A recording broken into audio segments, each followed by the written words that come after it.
প্রিয় দর্শক, সবাইকে শুভেচ্ছা জানিয়ে শুরু করছি নিউজ 24 এর সরাসরি সম্প্রচারিত স্বাস্থ্য বিষয়ক সাপ্তাহিক আয়োজন স্বাস্থ্য সংলাপ। পুরো অনুষ্ঠান জুড়ে আপনাদের সাথে আছি আমি ডাক্তার তানিয়া আলম। প্রিয় দর্শক, আজ আমরা কথা বলবো রমজানের স্বাস্থ্য সচেতনতা।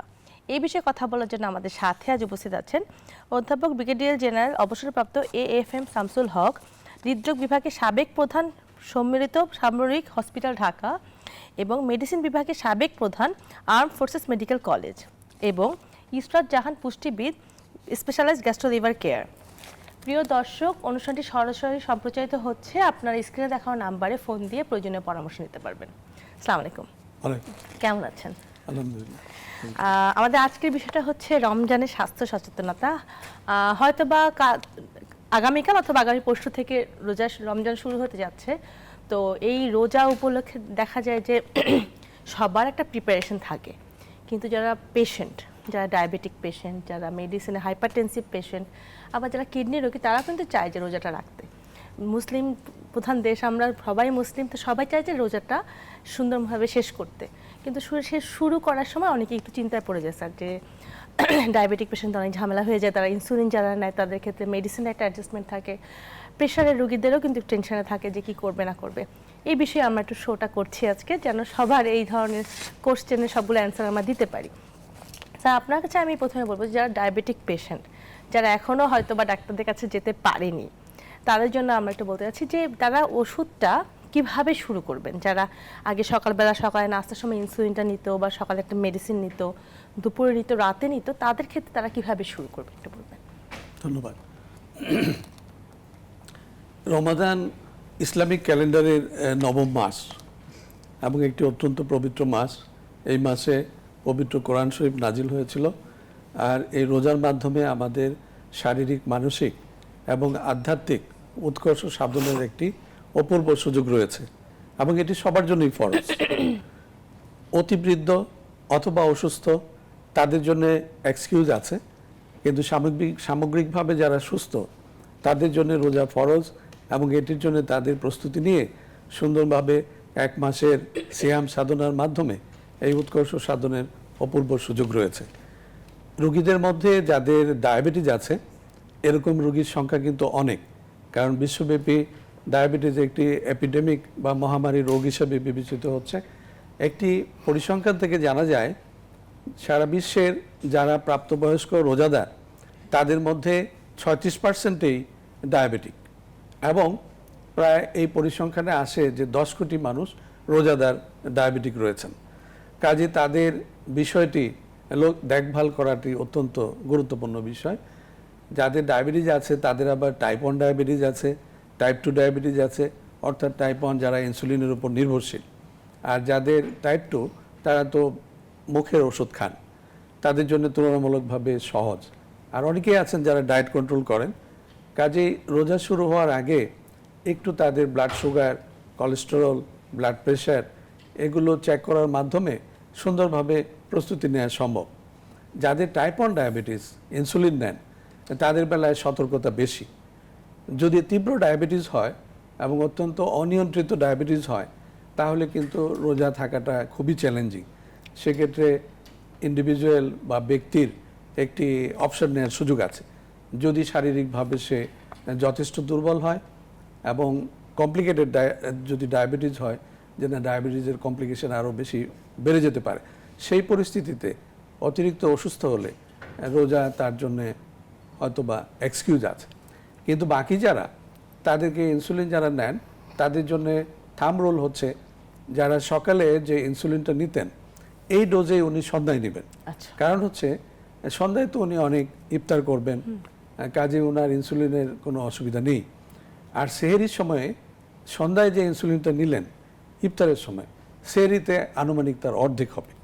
এটা হচ্ছে একটি সাধারণ পরামর্শ। অবস্থার প্রেক্ষিতে হয়তো কম বেশি হতে পারে, এবং দিনের বেলায় ওনাদের ব্লাড সুগার কেমন থাকে সেটি গ্লুকোমিটারের মাধ্যমে সহজেই ওনারা চেক করতে পারেন। সেক্ষেত্রে যে সেহরির সময়ে যে ইনসুলিন আছে এটির মাত্রা বৃদ্ধি বা হ্রাস করা সম্ভব।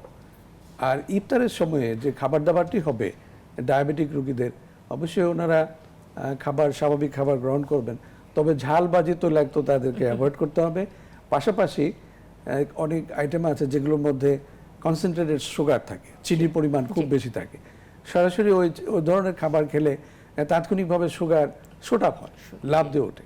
কাজে সেই পরিস্থিতি যেন না হয়, বিবেক বিবেচনার মাধ্যমে ওনারা খাবারটা গ্রহণ করবেন।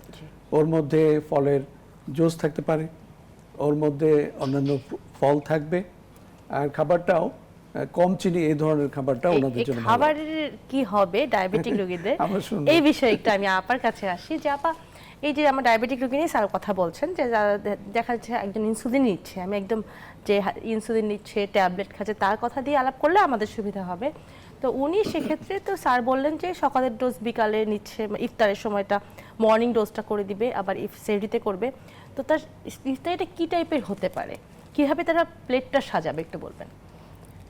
বেসিক্যালি আপনি যেহেতু বলছেন যে তারা মেডিসিন বা ইনসুলিন, মানে তারা আগে থেকেই জানে যে ওনারা ডায়াবেটিক, রাইট? সো আমরা কিন্তু সবসময় বলি যে যারা স্পেশালাইজড কম্প্রোমাইজড এই ধরনের পেশেন্টগুলো, তাদের আগে থেকে একটা প্রস্তুতি নেওয়া উচিত। ওনার ব্লাড সুগার লাস্ট 3 মাসে কেমন থাকেন, উনি আসলে রোজা রাখতে পারবেন কি না, সেটা নিশ্চিত হবার পরেই উনি রোজা রাখবেন, এবং ডোজটা ওইভাবে স্যার যেভাবে বলেন ওভাবে ব্যালেন্স করে নেবেন।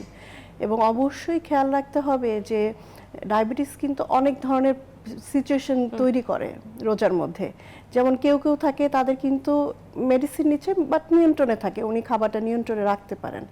অনেকে আছে সুগারটা নিয়ন্ত্রণে থাকে, অনেকে আছে কি আপস ডাউন, কখনো বাড়ে কখনো কমে, কারোটা আবার একেবারেই অনিয়ন্ত্রিত। সো সবার জন্য ইন জেনারেল যদি আমি বলতে চাই যে ইফতারিটা কেমন হবে, সেক্ষেত্রে অবশ্যই আমাদের যেটা করতে হবে যে আমরা প্রথম যে খাবারটাই খাই ইফতারি খুলে, সেটা হচ্ছে শরবত। ঠিক আছে? তো এই শরবতটা আমরা যদি ঠান্ডা পানি দিয়ে করি, যেহেতু আমাদের গরমের মধ্যে এবার পড়ছে রোজাটা, সো প্রথম শুরু করতে হবে একদম রুম টেম্পারেচার পানি দিয়ে, কারণ আমাদের স্টমাকটা কিন্তু 14-15 ঘন্টা একদম ফাস্টিং মোডে থাকে এবং ওখানে কোনো কিছুই কিন্তু থাকছে না। সো হঠাৎ করে আপনি যখন একটা ঠান্ডা পানি ওটার মধ্যে দেবেন, তখন কিন্তু হয় কি, এটা তো একটা স্কিন আমাদের স্টমাকটা, সো ডাইজেস্টিভ জুস যেটা থাকে সেটা কিন্তু আসলে ওভাবে সিক্রেশন হতে পারে না। হ্যাঁ, যার কারণে পরবর্তী খাবার খেলেও তাদের হজমের সমস্যা হয়, যেটা রোজার মধ্যে আমরা প্রায় দেখি যে সবার ক্ষেত্রেই বলা হয়। তো এর জন্য রুম টেম্পারেচার পানি দিয়ে শুরু করে তারপরে ফলের জুস খাবেন। এবং ফলের জুসের ক্ষেত্রেও আমরা বলি যে কম মিষ্টি জাতীয় যে ফলগুলো আছে, এবং এখানে যাতে অ্যাডেড সুগার না হয়, কোনো ধরনের সুগার দরকার নেই। অনেকে জিরো ক্যাল বা হচ্ছে কি আর্টিফিশিয়াল সুইটনার যেটা আছে সেগুলো ব্যবহার করে, সেগুলোও ব্যবহার করার দরকার নেই। ফলের যে ফ্রুক্টোজটা আছে এটা ওনার জন্য যথেষ্ট। এবং সবচেয়ে ভালো হয় ছেঁকে শুধু পানিটা না খেয়ে এটা যে পাল্প থাকে সেটা যদি থাকে, তাহলে কনস্টিপেশনের যে প্রবলেম হয় রোজার মধ্যে, ওটাও কিন্তু উনি মিনিমাইজ করতে পারবেন। এবং পাশাপাশি হচ্ছে কি খেজুর খেতে পারবে কিনা, এটা কিন্তু খুব বড় একটা কোশ্চেন থাকে। খেজুর যদি তার কন্ট্রোলে থাকে উনি খেতে পারবেন, খেজুরটার কোনো সমস্যা হয় না, ছোট ছোট 2 পিস খেজুর উনি খেতে পারবেন। কিন্তু যদি অনিয়ন্ত্রিত ডায়াবেটিস থাকে, সেক্ষেত্রে সরাসরি খেজুরটা আমরা নিষেধ করি। কম মিষ্টিযুক্ত ফল যেটা আছে সেটা যদি দই দিয়ে খাওয়া যায় খুবই ভালো কাজ করে, কারণ প্রোটিন একটা থাকলো এবং ক্যালসিয়ামের একটা সোর্স, এবং এখানে ভিটামিন মিনারেলস একটা কম্বাইন্ড খাবার তাদের জন্য থাকে। এবং সে কিন্তু স্যুপও খেতে পারে, কারণ স্যুপটাও কিন্তু আমরা হচ্ছে এখন অনেক ধরনের সবজি পাওয়া যাচ্ছে নানা কালার, সেটার মধ্যে একটু ডিম দিয়ে বা হচ্ছে মুরগির মাংস দিয়ে যদি রান্না করা হয়, তাহলে ওনার জন্য হেলদি একটা ব্যালেন্স ডায়েট হয়ে যায়। এবং প্রশ্ন আসে যে এই সিয়াম সাধনার মাসে আমাদের যেটা একটা টেন্ডেন্সি থাকে ভাজা পোড়া খাবার খাওয়া, তাই না, ডুবো তেলে ভাজা খাওয়া, যেটা আমাদের ট্র্যাডিশন আসলে। তো এই যে ডালের তৈরি বেসন দিয়ে যে খাবার, এগুলো কিন্তু অনেক সময় অনিয়ন্ত্রিত ডায়াবেটিক যাদের থাকে তাদের কিন্তু কিডনিতে সমস্যা থাকে ম্যাক্সিমামই। সো তাদের জন্য কিন্তু এটা একদমই রেস্ট্রিক্টেড করতে হবে, এই যে পেঁয়াজু, ছোলা, বেসনের তৈরি যে কোনো খাবার, সো এগুলো আমরা খাবো না। আর যাদের ওই ধরনের প্রবলেম নেই, নর্মাল ডায়াবেটিস কন্ট্রোলে আছে, তারা কিন্তু আসলে যে কোনো একটা আইটেম উনি যদি রাখেন তাহলে ওনার জন্য সেফ হয়ে যায়। তো যেটা আপা বলছিলেন যে ফলের জুস এ খাওয়া এভাবে করছে, কিন্তু আমরা যদি বলি যে দরকার কি ফলের জুস খাবার, ফ্রেশ ফলটা খেলে তো সমস্যা নেই, সেক্ষেত্রে ডায়াবেটিক রোগীদের তো কোনো সমস্যা হওয়ার কথা না। মানে সারাদিন ফাস্টিং ছিল, সারাদিন যেহেতু রোজা ছিলেন, কাজে শুরুতে কিছুটা সুগার ওনার তেমন একটা চ্যালেঞ্জ হবে না। ফলের জুসের সুবিধা হচ্ছে যে সারাদিন রোজা থাকার পরে তো জলশূন্যতাও আছে, এই কাজে একসাথে দুটো বেনিফিটই পাওয়া যাচ্ছে। এই জন্য ফলের জুসের একটু বাড়তি সুবিধা আছে। তবে যেসব ফলে খুব বেশি সুগার থাকে, যেমন যদি আমের জুস হয় এটা একটু ঠিক না, হ্যাঁ। বা তরমুজেরটা মোটামুটি ঠিক আছে। তো সুগার কন্টেন্ট বা চিনির পরিমাণ বিবেচনা করে ফলটা সিলেক্ট করতে হবে। আবার বললেন যে একটা কনস্টিপেশনের সমস্যা হয় রোজা জি। রাখলে অনেকে, সেক্ষেত্রে আসলে যারা ধরেন নর্মাল পেশেন্ট বা যারা কনস্টিপেটেড আগে থেকেই থাকেন তাদের ক্ষেত্রে কি ধরনের সাজেশন? যে অনেকে আছে মেডিসিন সবসময় সারা বছর ইউজ করেন জি। ফর দ্য কনস্টিপেশন, তো তাদের ক্ষেত্রে কি ধরনের সাজেশন দেওয়া? কোষ্ঠকাঠিন্য বা কনস্টিপেশন একটা সমস্যা, বেশ জি। একটি সাধারণ সমস্যা বা কমন সমস্যা। এটির ক্ষেত্রে অ্যাডভাইস হচ্ছে কনস্টিপেশনটি হয় কেন। কনস্টিপেশনের অনেকের বেলায় যারা বয়স্ক পেশেন্ট জি। তাদের অনেকের যে পরিপাকতন্ত্রের সমস্যা থাকে, বাট বেশিরভাগ মানুষের বেলায় দেখা যায় যে তাদের পানি খাওয়ার অভ্যেস কম, তাদের কিছুটা জলশূন্যতা থাকে, অথবা তারা যে খাবারটা নির্বাচন করেন সেখানে সমস্যা আছে। অনেকেরই হয়তো প্রোটিনের প্রতি আগ্রহ বেশি, মাংস বেশি খাওয়া হচ্ছে, তারপর অন্যান্য সবজি খাওয়া হচ্ছে না। এই সমস্ত কারণেই কিন্তু সাধারণভাবে কনস্টিপেশনটা বেশি হয়।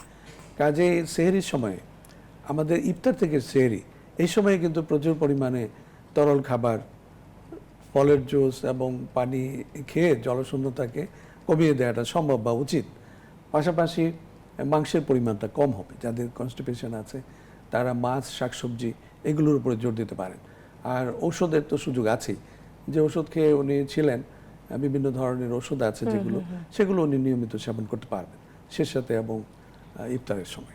অনেকে আছে যেটা ল্যাকটোজ জাতীয়, তার জি, এটা পারবে। সুইট হয়, সুইট হয়। ডায়াবেটিক পেশেন্টদের ক্ষেত্রে দেখা যায় যে রোজা রাখলে অনেক সময় কনস্টিপেশন ডেভেলপ করে, তার আবার এভোলাক মানে ল্যাকটোজ যেটা সেখানে সুইট, সেক্ষেত্রে তার আবার ডায়াবেটিস থেকে শুট করতে পারে কিনা? হ্যাঁ, সেই সুযোগটা আছে। তাদের বেলায় অ্যাডভাইস হবে যে তারা পানির পরিমাণ বাড়াবেন, শাকসবজির পরিমাণ বাড়াবেন, তারা আরও প্রাকৃতিক যেমন ইসবগুলো আছে সেটা ব্যবহার করতে পারেন। এছাড়াও সুইটেনার নাই এরকম কনস্টিপেশনের medicine ও ওষুধও আছে। আছে, ট্যাবলেট আছে যেগুলো খাওয়া যেতে পারে। একাধিক Tablet আছে? ধরনের ক্যাপসুল এবং ট্যাবলেট আছে। আচ্ছা আচ্ছা আচ্ছা। জি।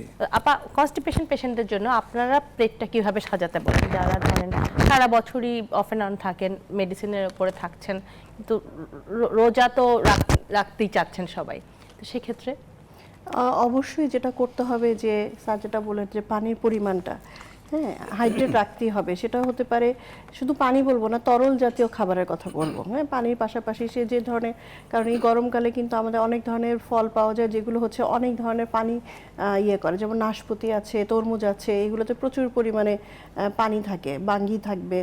সো এই ধরনের ফলগুলো ওনারা অবশ্যই ওনাদের মেনুতে রাখবেন। এবং খাবারের যে ফাইবারটা, হ্যাঁ, আমরা যেটা করি নর্মালি ফাইবার বলতে শাকটাকেই বেশি বুঝি, কিন্তু শাকের বাইরেও কিন্তু আমাদের আসলে অনেক ধরনের খাবার আছে। যেমন ডায়াবেটিক পেশেন্টের ক্ষেত্রে কিন্তু আমরা বলি যে একটু লাল আটার রুটি, লাল চাল, হ্যাঁ, এগুলো কিন্তু ফুল ফাইবার।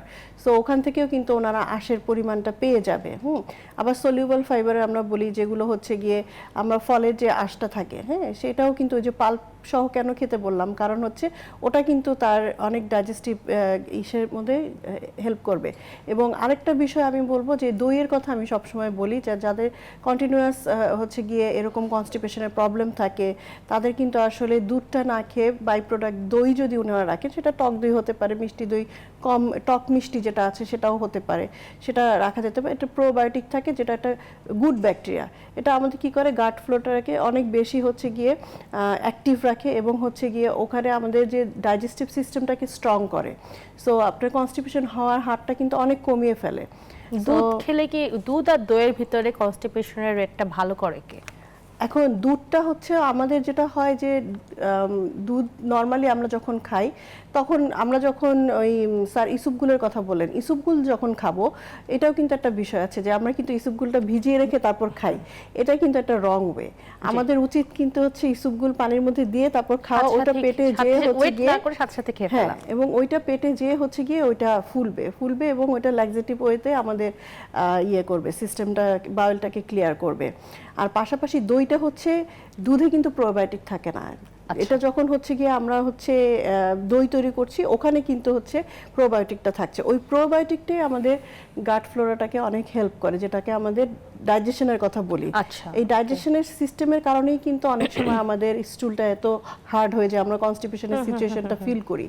সো অবশ্যই আমাদের খাবারের মেনুতে যেহেতু রোজার মধ্যে কি হয়, আমরা অন্য সময় কিন্তু সারাদিন পাই খাবার খাওয়ার জন্য, আর রোজার মধ্যে কিন্তু আসলে খাবার খেতেও হবে আবার ঘুমাতেও হবে, রেস্টেও যেতে হবে। সো আমাদের খাওয়ার সময়টা কিন্তু খুব কম, এবং আমাদের টোটাল যে ক্যালোরির চাহিদাটা সেটা কিন্তু এই 2 বেলা বা 3 বেলার মধ্যেই আমাদের সীমাবদ্ধ রাখতে হচ্ছে। সো এটা খুব ডিফিকাল্ট যে তাদের জন্য, এটা চ্যালেঞ্জ যে তার নিউট্রিশনটা ব্যালেন্স করা, তার শারীরিক যে সমস্যাগুলো সেগুলো মাথায় রেখে তার খাবার নির্বাচন করা, এই জিনিসগুলো।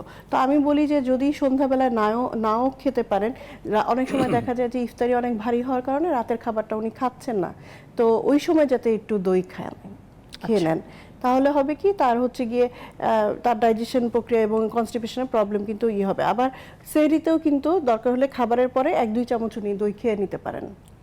আচ্ছা, তাহলে দই মানে আপনি বলছেন যে যেহেতু প্রোবায়োটিক্স থাকছে, সেক্ষেত্রে গাট ফ্লোরাকে অ্যাক্টিভেট করার জন্য দুধের যে দইটা হচ্ছে ভালো ফর দ্য নর্মাল পার্সন, যারা তাদের জন্য ঠিক আছে, যারা কনস্টিপেটেড তাদের জন্য আরও ভালো কাজ করে। তো আপনার কাছে একটু আসছি যে এই যে রোজায় কিন্তু দেখা যায় যে খুব কমন কিছু প্রবলেম, যেটা হচ্ছে কনস্টিপেশন, তার আরেকটা হচ্ছে গ্যাস্ট্রিকের সমস্যা, অ্যাসিডিটির প্রবলেম। এই বিষয়ে একটু জানতে চাচ্ছি, যাদের একটু সারা বছর অ্যাসিডিটির প্রবলেম থাকে তাদের একটু এনহ্যান্স করে যায়, তো তাদের কি করা উচিত? আমাদের ঐতিহ্যগতভাবে ঝাল ভাজি খাওয়ার অভ্যেস বেশি। সত্যিকার অর্থে আমাদের মানুষ কিন্তু অনেক বেশি অ্যান্টি আলসারেন্ট খায় বা গ্যাস্ট্রিকের ওষুধ খেতে হয়, কিন্তু ইউরোপে সেটা প্রয়োজন হয় না। তাদের মধ্যে দেখা যায় যে তারা কিন্তু একদমই ঝাল ভাজি খায় না, এবং এটা বিরাট একটা বেনিফিট তারা পায়। আমাদের বড় চ্যালেঞ্জ হচ্ছে রোজাতে বেশিরভাগ মানুষের তীব্র আগ্রহ তৈরি হয় ইফতারে ঝালভাজি খাওয়ার জন্যে। তাদের পেঁয়াজও খেতে হবে, বেগুনি খেতে হবে, এবং এগুলো কড়া তেলে ভাজা থাকে, এবং সেই খালি পেটে 1 গ্লাস পানি খেয়ে সাথে সাথে এগুলো যখন খাওয়া হয়, আমার তো মনে হয় ভিতরে একটা আগ্নেয়গিরির সৃষ্টি হয়। এবং অনেকেই কিন্তু ওই ইফতার করার পরে হাসপাতালেও যেতে হয়। এবং বেশিরভাগ মানুষের এই পেপটিক ডিসপেপসিয়া বেড়ে যায়, এবং এটার জন্য কিন্তু আমাদের খাবারের নির্বাচনটাই দায়ী। ইফতারের সময় আমরা যদি সিলেকশনটা একটু চেঞ্জ করি, যেমন সেগুলো যদি ফ্রুটসের উপরে জোর দেই, তরল খাবারের উপরে জোর দেই, তারপরে একটু দই চিরা, এবং যাদের তীব্র গ্যাস্ট্রিক আছে তারা যদি সরাসরি রাতের খাবারটাই খেয়ে নেয়, এটাও কিন্তু একটা পদ্ধতি, যে তাদের স্বাভাবিক যে রাতের খাবার সেটাই সরাসরি ইফতারে খেয়ে ফেললো। তো পেঁয়াজও, বেগুনি এবং অন্যান্য যেগুলো তেলে কড়া ভাজি আছে, এগুলো কিন্তু বেশ বিপজ্জনক, বেশিরভাগ মানুষের জন্যই তীব্র সমস্যা তৈরি করে। এমনকি দেখা যায় যে দিনের বেলাও তারা পেটের ব্যথায় ভুগছেন, এটার জন্য কিন্তু ওই খাবারের নির্বাচনটাই দায়ী। কাজে আমরা একটু সাবধানতার সাথে যদি খাবারটা চয়েস করি, তাহলে কিন্তু এই বিপদ থেকে মুক্ত থাকা যায়। পাশাপাশি যেটা করতে হবে যে রান্নার মধ্যে যে তেল, মশলা, মরিচ, সেগুলো কিন্তু গোড়ামরিচ তো খুবই বিপজ্জনক, সেটাকে অ্যাভয়েড করতে হবে। এবং যারা বিভিন্ন কারণে পেইন কিলার খেতে হয়, অনেক সময় আর্থ্রাইটিসের পেশেন্ট বা কোনো ট্রমার কারণে, তাদের রোজার মাসে কিন্তু যতটুকু সম্ভব এনএসআইডিকে অ্যাভয়েড করতে হবে, কারণ এটা ইমার্জেন্সি তৈরি করে অনেকের জন্য, এমনকি হসপিটাল অ্যাডমিশনও প্রয়োজন হয়, অনেকের গ্যাস্ট্রিক পারফোরেশন হয়। আমার মনে আছে মেডিকেল কলেজে যখন আমি স্টুডেন্ট ছিলাম, যখন সার্জারি ওয়ার্ডে আমি তখন ইন্টার্নশিপ করছিলাম, প্রচুর পেশেন্ট আমি দেখেছিলাম যাদের গ্যাস্ট্রিক পারফোরেশন নিয়ে আসছে। দর্শক আছেন আমাদের সাথে।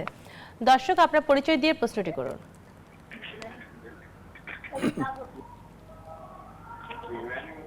হ্যালো,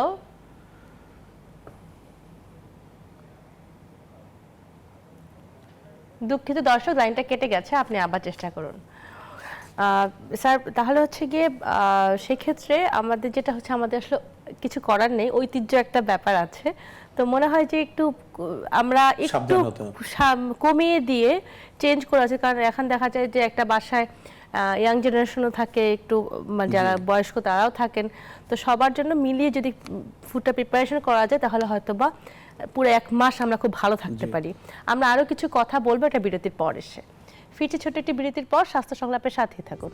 বিরতির পর আবারও স্বাগত জানাচ্ছি স্বাস্থ্য সংলাপে। আজ আমরা কথা বলছি রমজানের স্বাস্থ্য সচেতনতা। আমাদের সাথে আছেন অধ্যাপক ব্রিগেডিয়ার জেনারেল অবসরপ্রাপ্ত AFM শামসুল হক এবং ইসরাত জাহান। স্যার, বিরতিতে যাবার আগে কিন্তু আমরা অনেকগুলো বিষয় নিয়ে আলাপ করলাম, মেইনলি ডায়াবেটিক পেশেন্টদের এবং খাওয়া দাওয়া নিয়ে তাদের কিছু নিয়ে আলাপ করলাম।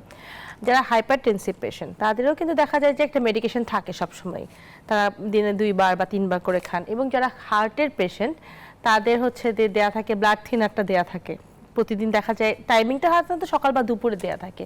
তো তাদের ক্ষেত্রে তারা মেডিসিনটা কিভাবে নেবেন? ধন্যবাদ। উচ্চ রক্তচাপ একটি অত্যন্ত কমন প্রবলেম। প্রতিটি পরিবারই দেখা যায় যে যারা সিনিয়র সিটিজেন বা আজকাল যে কোনো বয়সে এটি পাওয়া যাচ্ছে, রোজাদারদের জন্য এটি একটি কনসার্ন যে প্রেশারের ওষুধটি কখন খাবে, কিভাবে খাবে। তো ইফতারের সময় তো একটা সাধারণ সুযোগ রয়ে গেছে খাওয়ার, আবার যারা দুবেলা খেতেন তারা ইফতার এবং সেহরিতে প্রেশারের ওষুধটি খাবেন। সেই ক্ষেত্রে রোজা রাখার আগে ওনাদের প্রেশারে একটু চেক আপ হওয়া উচিত, যেটি ওনারা বাসায়ও করতে পারেন বা হসপিটাল বা ডায়াগনস্টিক সেন্টারেও করতে পারেন, করে ওষুধের ডোজটি নির্ধারণ করে নিলে ভালো হয়। পাশাপাশি উনি যখন রোজা থাকবেন সকালে এবং সন্ধ্যায় উনি মাঝে মাঝে ব্লাড প্রেশার মেপে দেখতে পারেন। অথবা যদি এমন হয় যে মাথা ঘোরাচ্ছে, দুর্বল লাগছে, রোজা থাকাকালীন অবস্থায় মাথা ঘোরানো বা দুর্বল লাগার যে কারণগুলো থাকতে পারে সেটি হচ্ছে এক, জলশূন্যতা, এর মাধ্যমে ব্লাড প্রেশার কমে যাওয়া অথবা ব্লাড সুগার কমে যাওয়া। এর পাশাপাশি যদি কোনো কারণে কারো জ্বর থাকে সেক্ষেত্রেও ব্লাড প্রেশার কমতে পারে। কোনো ডায়রিয়া বা বমি যদি হয় সেক্ষেত্রে তো রোজা রাখা সম্ভব হবে না অ্যাকিউট ইলনেসের জন্যে। ব্লাড প্রেশারের ওষুধটি ইফতার এবং সেহরিতে খেয়ে যদি দেখা যায় যে সকালের দিকেই ব্লাড প্রেশার লো থাকছে, তাহলে উনি রাতে যে ডোজ খাচ্ছেন তা থেকে কমানো সম্ভব। আর যদি ব্লাড প্রেশার যদি 10টা 11টা এই সময়ে বেশি পাওয়া যায় তাহলে উনি রাতের ডোজটা বাড়াতে পারেন। একইভাবে ইফতারের আগে বা পরে বা অবস্থা বিবেচনা করে কিন্তু ব্লাড প্রেশারের ওষুধ অ্যাডজাস্ট করা সম্ভব। পাশাপাশি হার্টের রোগীদের একটি বড় চ্যালেঞ্জ অবশ্যই রোজা রাখা। হার্টের রোগী যারা হার্ট ফেইলার আছে তীব্র মাত্রায়, অথবা খুব অল্প কয়েকদিনের মধ্যে হার্ট অ্যাটাক হয়েছে, অ্যাকিউট করোনারি সিনড্রোম হয়েছে, ওনাদের রোজা রাখা আমার বিশ্বাস যে না, এটা এক্সকিউজ হবে। আর বাকিদের জন্যে যারা স্টেবল করোনারি আর্টারি ডিজিজ অর্থাৎ স্থিতিশীল হৃদরোগী, তাদের জন্য কিন্তু রোজা অবশ্যই ফরজ এবং তাদের জন্য সমস্যা হবে না যদি ওনারা নিয়মকানুন মেনে চলেন। যদিও ব্লাড থিনার খেতে হয়, সেটি ওনারা যেটি দুপুরে খেতেন সেই ব্লাড থিনারটি চলে আসবে সন্ধ্যায় ইফতারের পরে। কাজে এটি স্বাস্থ্যহানি হওয়ার কোনো সুযোগ নেই।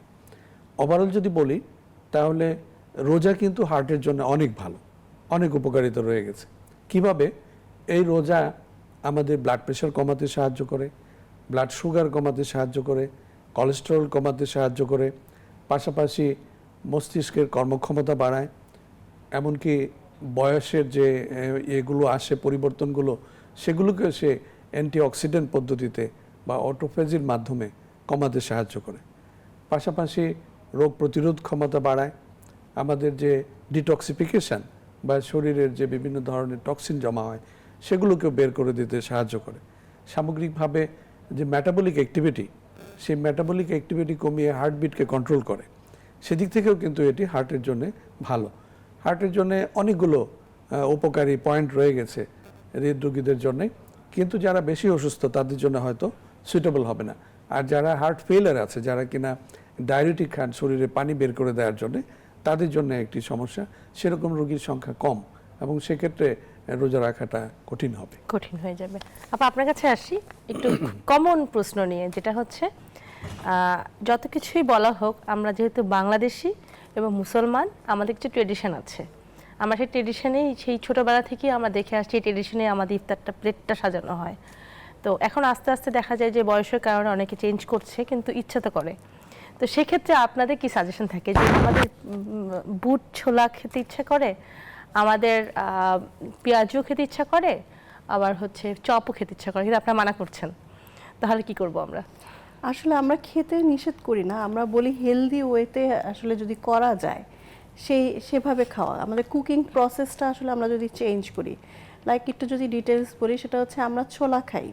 ছোলাটা আমরা কি করি, স্যার যেমন বলেন যে ওয়েস্টার্নে কিন্তু তাদের প্রবলেম হয় না, হ্যাঁ, বাট আমাদের গ্যাস্ট্রাইটিসের প্রচুর প্রবলেম হয়। কেন প্রবলেম হয়? কারণ আমরা যে মশলাটা ব্যবহার করি সেটা অনেকক্ষণ তেলের মধ্যে হচ্ছে গিয়ে কষাই। জি। হ্যাঁ, কষায় যখন রান্না অনেকক্ষণ ধরে হয়, ভাজা করা হয়, জি। ভাজা করা হয়, তখনই কিন্তু আসলে আমাদের ওই কম্পোনেন্টগুলো সৃষ্টি হয়ে যায়। ওটা কিন্তু আমাদের স্টমাক নিতে পারে না, ঠিক আছে, এবং ওটা হেলদিও না। সো আমরা যদি ছোলাটা সিদ্ধ করি, আলু সিদ্ধ করি, সেগুলো যদি হচ্ছে গিয়ে একটু পেঁয়াজ, টমেটো, কাঁচা মরিচ দিয়ে একটু সরিষার তেল দিয়ে আমি গার্নিশ করে নেই, ঠিক আছে, ওটা কিন্তু হেলদি।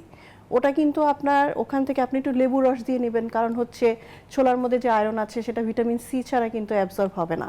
সো এভাবে অনেক সময় লেবু কুচি করে দিতে বলি, একটু আদা কুচি করে দিতে বলি, এভাবে কিন্তু সালাদের মতো করে আপনি ছোলাটা খেতে পারেন।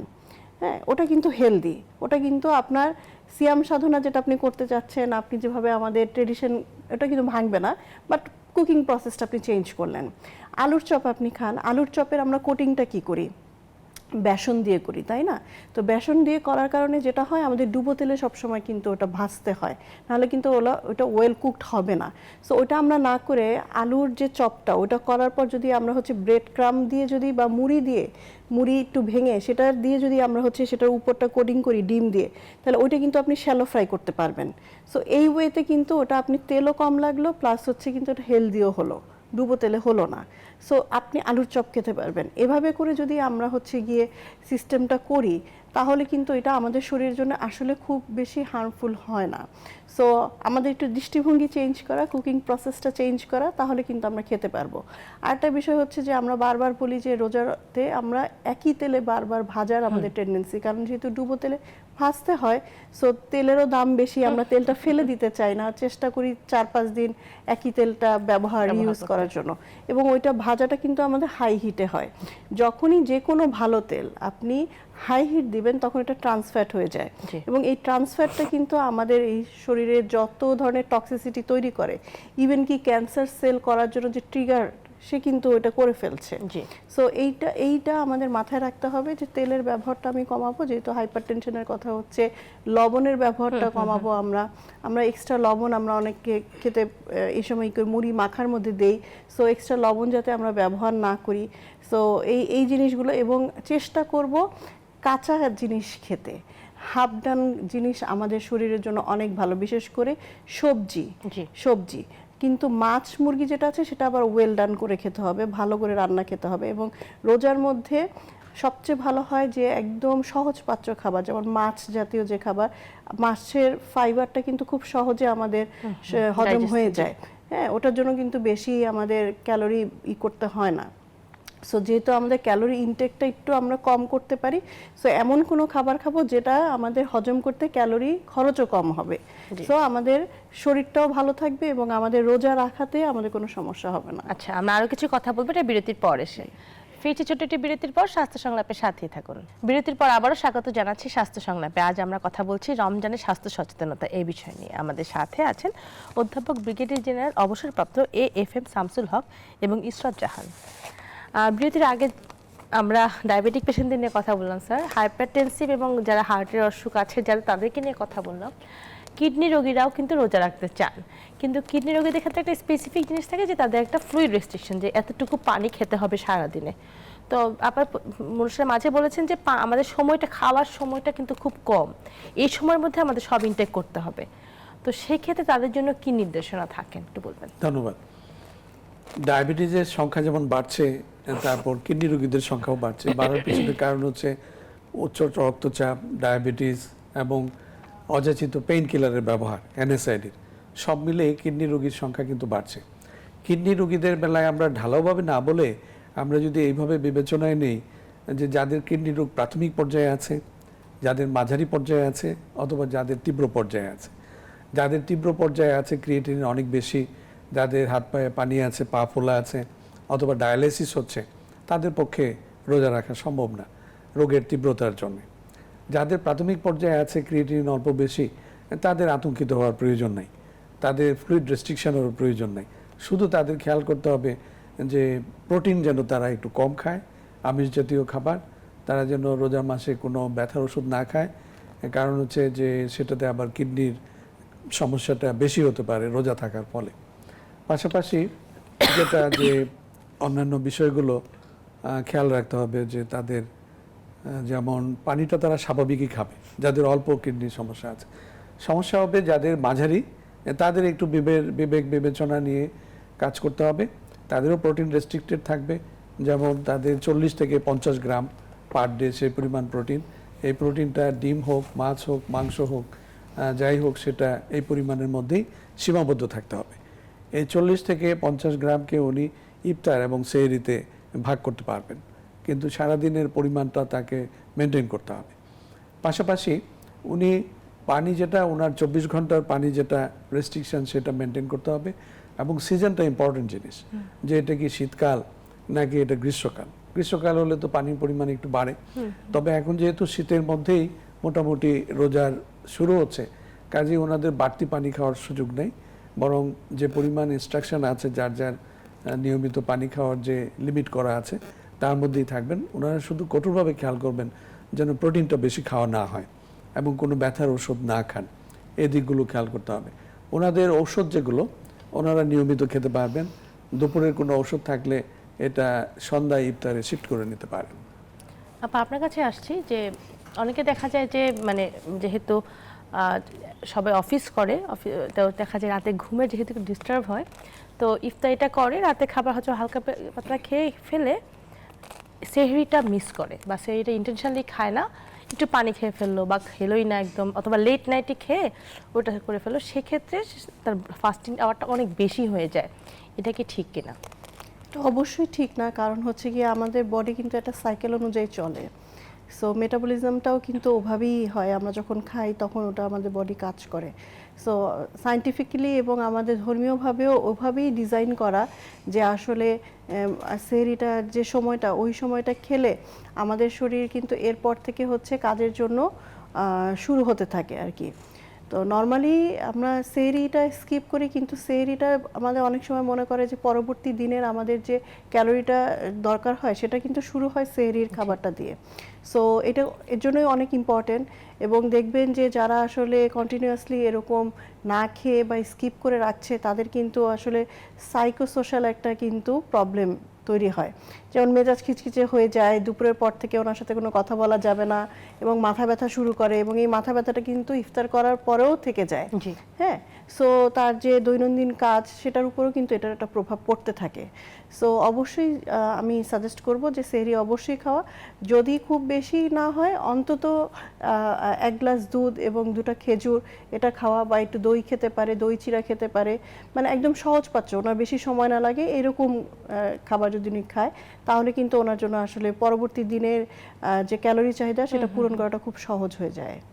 সেক্ষেত্রে অবশ্যই মানে খেতে হবে, যেটা বললেন যে খেজুর বা একটু দই, এটা খেলে ভালো হয়। আর ভাত যদি কেউ রিয়েলি সেহরি করতে চায়, তাদের ক্ষেত্রে কি ধরনের সাজেশন দেবেন? আমি বলি যে একদম ভাত, প্লেন ভাত খাবে, ডাল খাবে, একটা সবজি থাকবে, শাক ভোরাতে না রাখাই ভালো, এবং সবজিটা একটু মিক্স সবজি হলে ভালো হয়। সাথে হচ্ছে মাছ থাকবে বা মুরগি থাকবে, অনেকে হচ্ছে মাছ খেতে চায় না, কাটা ছাড়া মাছটা খাওয়া যায় ওই সময়, আর হচ্ছে মুরগি রাখতে পারে, তবে রেড মিটটা ভোরাতে না রাখাই ভালো। হ্যাঁ, অনেক সময় দেখা যায় যে এটাতে আমাদের ডাইজেস্টিভ সিস্টেমের প্রবলেম হতে পারে। এটা একটা বিষয়। অনেকে চা এবং কফি খাওয়ার কিন্তু একটা টেন্ডেন্সি থাকে, ওনাদের জন্য বলবো যে যদি থাকে তাহলে আপনাকে আরেকটু আগে উঠতে হবে, কারণ আমি না করি না, এনকারেজ করি যে আচ্ছা যেহেতু স্বভাব যে খেতে হবে, অনেক ক্রেভিং থাকে যে আমাকে খেতেই হবে, হ্যাঁ, চা ক্রেভিং থাকে। সো অবশ্যই 30 থেকে 40 মিনিট পরে ওনাকে খেতে হবে। ওনাকে কিন্তু খাওয়ার সাথে সাথে যে চা বানিয়ে রেখে সাথে সাথে আমি খেয়ে ফেললাম আজানের দেওয়ার ভয়, সেটা হবে না। কারণ হচ্ছে আমাদের খাবারের যে নিউট্রিশনগুলো আছে, এগুলো অনেকগুলো নিউট্রিশন কিন্তু আমাদের অ্যাবজর্ব হতে বাধা দেয় এই ক্যাফেইন, হ্যাঁ, চায়ের ক্যাফেইন। সো হচ্ছে গিয়ে আমরা খেলাম, এটাও কিন্তু লং টার্ম, আপনি যদি 30 ডেজ এই অভ্যাসটা করেন তাহলে কিন্তু আপনার বডিতে একটা নিউট্রিশনাল ল্যাকিংস তৈরি হবে। আচ্ছা, আফটার দ্যাট কিন্তু সেই 1 মাস পরে 1.5 মাস পরে সেটার প্রভাব আপনি বুঝতে পারবেন। ওকে, সেক্ষেত্রে মানে তাহলে তো দেখা যায় যে আসলে চা খেতে চায়, আবার একটা সেহরি খেতে চায়, তাই কমপক্ষে 1 থেকে 1.5 ঘন্টা আগে এটাই সব প্রিপারেশন করতে হবে, একটা ফিক্সড টাইম থাকে, সেই টাইমের ভিতরে না খাবে। যদি খেতেই হয় তাহলে যাতে প্রসেসটা এরকম টাইমিংটা যাতে ওনার মাথায় রাখে।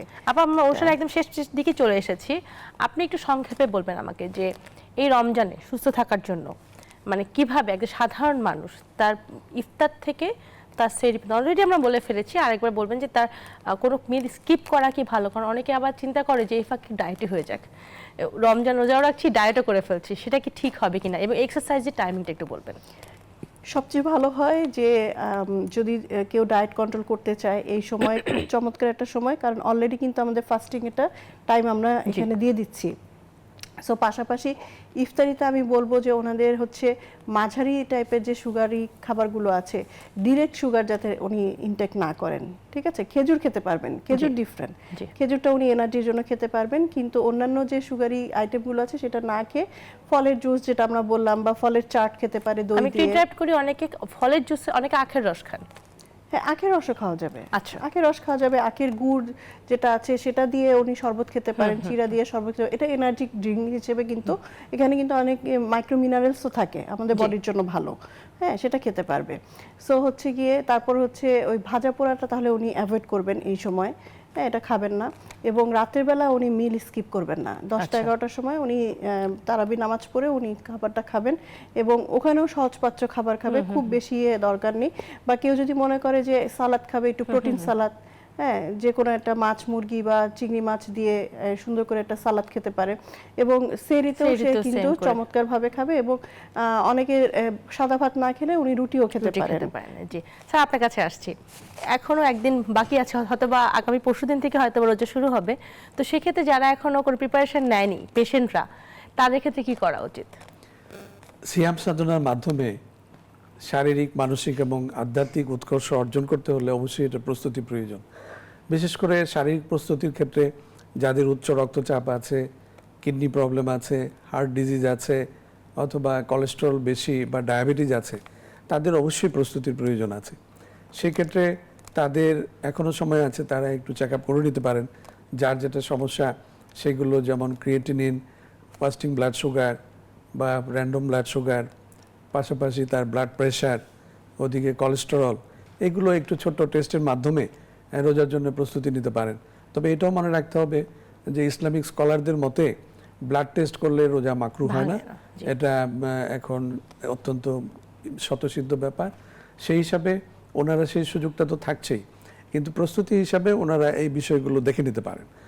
সেই ক্ষেত্রে ওনাদের যেমন রোজা তো অবশ্যই উপকারী, ওজন কমাতে সাহায্য করে, ব্লাড প্রেশার কমাতে সাহায্য করে, কোলেস্টেরল কমাতে সাহায্য করে, ব্লাড সুগার নিয়ন্ত্রণ করে। এটি শারীরিকভাবে একটি দারুণ সুযোগ সব দিক থেকে। সেই সুযোগকে কাজে লাগাতে হলে একটু প্রস্তুতির প্রয়োজন আছে। সেই ক্ষেত্রে ওনারা একটু চেক আপ করে নিতে পারেন। যারা এক্সারসাইজ করতেন আর্লি মর্নিং এ, সেক্ষেত্রে তাদের ক্ষেত্রে কি অলরেডি তারাবির নামাজের অনেক হয়ে যায়, এরপরেও যদি কেউ সন্ধ্যার পরে করতে চায়, সন্ধ্যার পরে পারবে, ইফতারের পরে। তবে 20 রাকাত তারাবির মাধ্যমে এটা কিন্তু যথেষ্ট এক্সারসাইজ হয়ে যায়। তার চেয়েও যদি বেশি প্রয়োজন পড়ে ইফতারের পরেই সুযোগটা নেওয়া উচিত, কারণ সকালের দিকে জলশূন্যতার সমস্যা হতে পারে, ডিহাইড্রেশন হওয়ার ভয় থাকে। সেক্ষেত্রে সারাদিন কাজ করতে হবে, সেক্ষেত্রে মনে হয় ইফতারের পরেই ইভিনিং এ করতে পারে, কেউ একটু হালকা হেঁটে তারাবির নামাজে দাঁড়িয়ে পড়লো। আর যারা হচ্ছে গিয়ে আপা একবার বলেছেন যারা ডায়েট করতে চান তাদের জন্য খুব সুন্দর সুযোগ। আর প্রত্যেকেই এখন একদিন সময় আছে, তার ডাক্তারও দেখে ফেলতে পারবেন, পরীক্ষা নিরীক্ষাগুলো করে ফেলতে পারবেন। আপনারা দুজনকে অনেক ধন্যবাদ আমাদের অনুষ্ঠানে আসার জন্য এবং দর্শকদের প্রয়োজনীয় পরামর্শ দেওয়ার জন্য। আপনাকেও ধন্যবাদ, দর্শক শ্রোতাদেরকেও ধন্যবাদ। জি দর্শক, দেখছেন স্বাস্থ্য সংলাপ, আজ এখানেই শেষ করছি। আশা করি আগামী অনুষ্ঠানে আবারও দেখা হবে অন্য কোনো বিষয় নিয়ে। সেই পর্যন্ত ভালো থাকবেন, সুস্থ থাকবেন।